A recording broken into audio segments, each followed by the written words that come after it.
اگرچہ اس مسئلے میں اختلاف ہے کہ تاریخ 14 جمادی الاول تھی شہادت،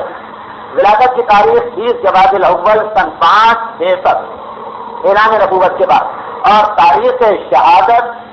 زیادہ تحقیق کے بعد یہ سامنے آئی کہ 3 جمادی الثانی سن 11 ہجری، یعنی وہی سال جس سال پیغمبر کی شہادت ہوئی۔ البتہ کچھ علماء نے 13 یا 14 جمادی الاول کی تاریخ کو زیادہ اہمیت دی، لیکن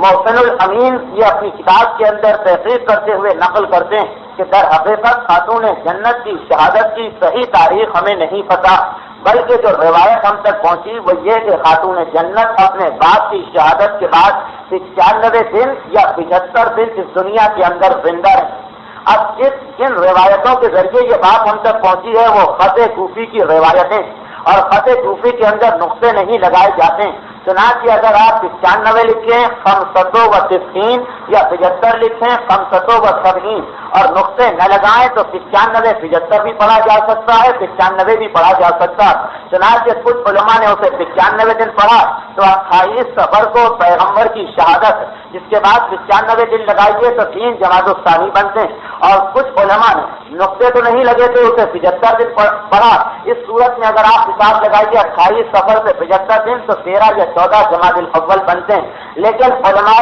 کرام کی تحقیق یہ ہے کہ 3 جمادی الثانی یہ سب سے زیادہ مستند، سب سے زیادہ صحیح تاریخ ہے۔ البتہ شیخ عباس قمی اپنی کتاب منتہی الاعمال میں اس بحث کا ایک جملے میں فیصلہ کیے دیتے ہیں کہ بہتر یہ ہے ہر مومن کے لیے کہ 13 14 جمادی الاولیٰ کو بھی شہادت منائے اور 3 جمادی الثانیہ کو بھی شہادت منائے، اس لیے کہ دونوں تاریخوں میں احتمال شہادت۔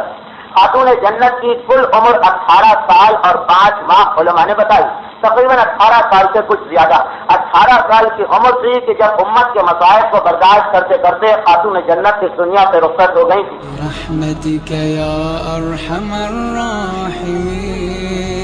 وصلی اللہ علی محمد وآلہ